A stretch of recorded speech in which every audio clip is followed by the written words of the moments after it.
Uh, Troy invited me. We are both alumni of the same Ohio institution. And I thought I was wasting my time until the last part when you started speaking about biblical men and women. So I have one question for each of you. First one is there is a book that has been pre released, it's not out yet, by Dr. Baskerville, Stephen Baskerville, Harvard University educated and London School of Economics, political science professor. He's been cancelled in America so often that he's left and now teaches from Warsaw, Poland, and publishes from there. The title of his book is How Did This Happen? How Did America Go Communist? And How Can We Get Out of It? Now, I know you haven't looked at it yet, but it is shocking. The preface and introduction spells out that we have become absolutely 100% communist under the covers. And a communist government destroys families. It breaks men down so that the women and children are easy fodder. So they can only be taught communism is the best thing there is. So the next generation is, completely communist, and they have no idea of what liberty or religion is or any of that. So I know you haven't read that, but I want to make you aware of that. This is a dire crisis. We need to stop talking about all of this, the remaining window dressing stuff, and get down to this. This is a real crisis. And unless we do something about this, and we've got millions upon of millions of people whose lives have been completely ruined, fundamental family relationships destroyed, and all of that. So you're not asking a question, you're making a statement. Give me I guess it's becoming because it's hard to ask a question because I don't know if these gentlemen are even aware of this stuff. But I'd like to find a way, is there a way I can provide this to you all so you can read it and then provide me an answer or publish an answer? I think I can give you an answer today. Yeah.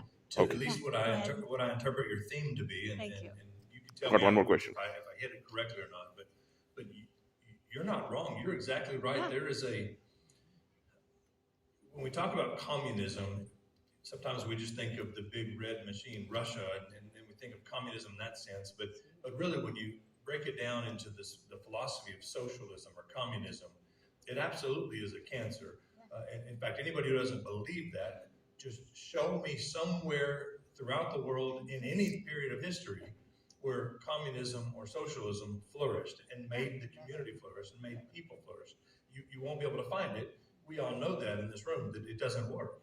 And I would say this, that our nation has been, the strength of our nation has always been that independent spirit, that everyone will be judged by their own work, where everyone will have an equal opportunity, where everyone will rise by their own merits.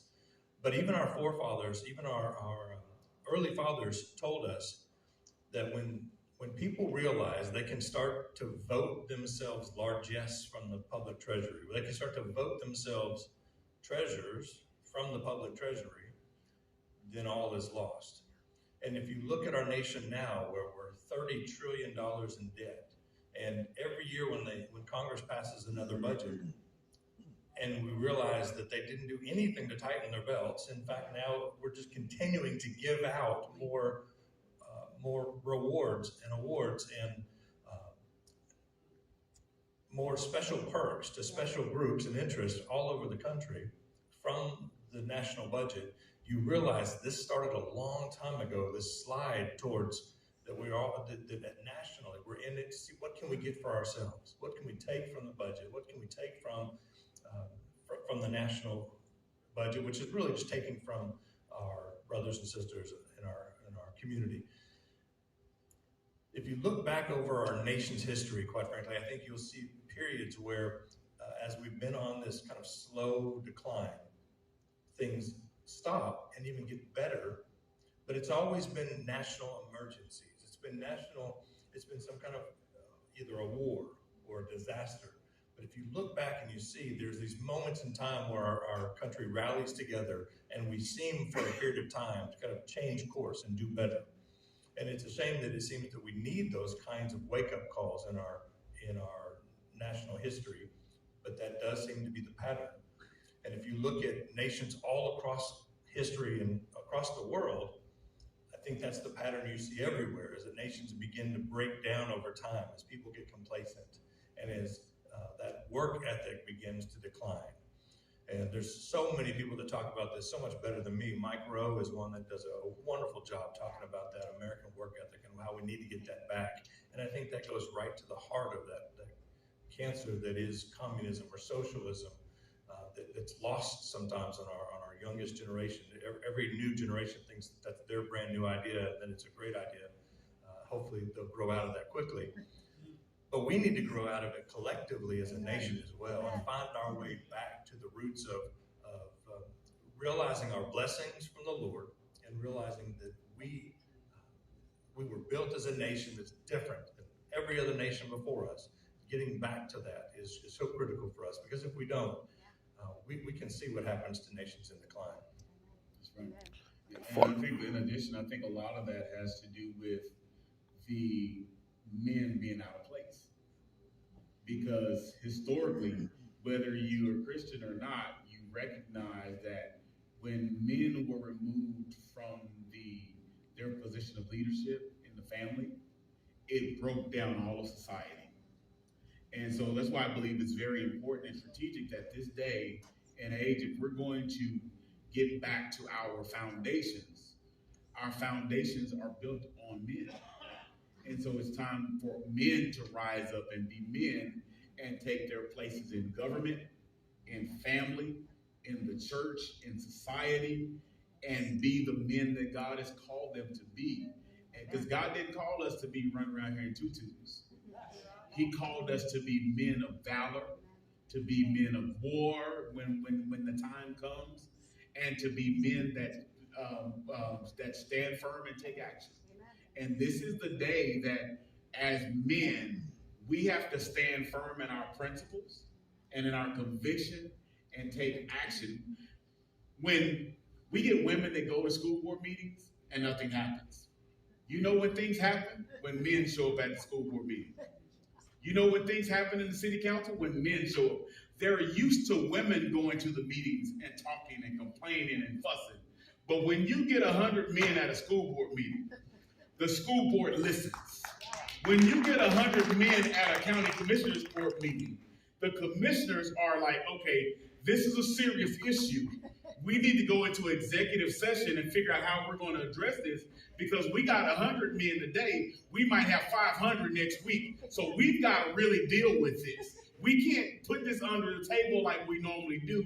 We have to address the issue. So I believe that in this season, one of my charges is, as a man of God and as a pastor, is to gather men in the church. Amen. And help men find their position under the King of Glory, so that he can get them back in alignment with how he created them and why he created them. Amen. So that men can walk according to God's will and his word. And at that moment, we're going to see a shift in our cities and in our nation like we could not even imagine. Amen. That's how we take back our country. Amen. By getting men the knowledge and the wisdom that comes from God to use the knowledge to take back our families. Because we've got too many bastardized children out here, and too many men not claiming and not raising the children that they created. They're leaving the children over by the wayside instead of fathering the children that they took the time to create, because God gave them the children. Yeah, right. When you look all through the Bible, the man impregnated the woman. And when the child was weaned from the breast, the mother gave the child back to the father to raise the child in the admonition of the Lord, so that the child knew how to be a vital part of society. We are missing that today. And I declare that I'm, with every fiber and every year that's left in my life, I'm going to fight like hell to make it happen. It's coming back, because we're not going out on my watch without me being in the fight. Amen. Any other questions? I have a second question for you. Yes. Okay. Do you want to close out stream? Yeah, we can close out stream. Okay. Stay right there. You don't have to go anywhere. Okay. I don't know which camera I'm on, but thank you for being with us tonight. And this is why Pastors Larry and Tiz said we want to have teaching on Wednesday night, so that not only do we know how to go Shanda Labibi with a prayer language in church, but we know how to act appropriately when we're in our communities. thank you for coming and helping us understand tonight. And now I better understand. I said yes, that I knew what you did, but now I better understand what you do. And yes, this church will pray for you.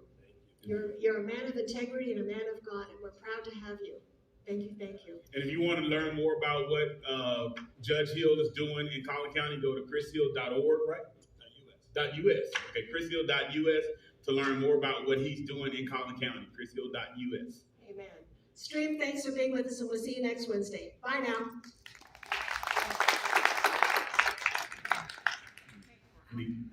Okay. One more question. I suspect you took a sneak peek at Dr. Baskerville's conclusion chapter, because you're kind of speaking right from that, Troy. No, that's how he came to us a long time ago. Let me tell you. Yeah, he came that way, spouting that message from the time he walked in the door. Okay, second question for Troy. Eric Metaxas is a Christian podcaster, author, blah, blah, blah. Yeah, I know Eric. Yes, he put out a book last June, and that came out on a documentary movie in this February. It's called Letter, singular, to the American Church, singular.com. You can get that. It's available free for churches to screen. Yeah, I've already talked to Eric, so I'll be showing it soon. He's been on me. He texted me earlier today asking me why I haven't shown it yet.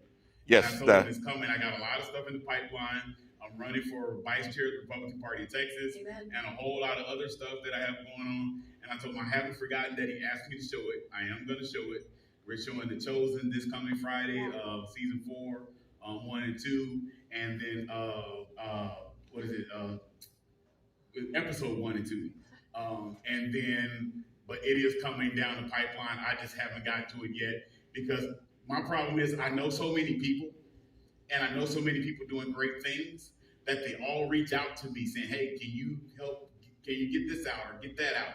I got a call from Kevin Sorbo again earlier today. He's like, "I got another new movie project. I need you to help promote." It's like, come on, guys. I got stuff that I'm doing. I can't just do all of this stuff. It's just one of me. But I am doing all I can, and I'm setting it on the course as I have the availability to do it. And now I have a good friend of mine that's going to be scheduling for me so that I can, and she's already told me that one of the things she's going to schedule for me is some rest. Amen. So I don't know how that's going to work, but it's going to have to be something I'm going to get used to since she's going to be scheduling me some rest. So I'm going to have to learn how to rest so that I can prioritize and get these things done in a better fashion. So it is coming. Amen. I just want to say that I would rate that 5-star plus. I've watched it 7 days in a row, spaced repetition. Every time I get more out of it. And it's available for a 72-hour rental, and you can buy the DVD too. So no, I'd urge the people in the audience not to wait for Troy. Just watch it, and then you can come back and watch it again. That's how important it is. Okay. Thank you very much. Anybody else with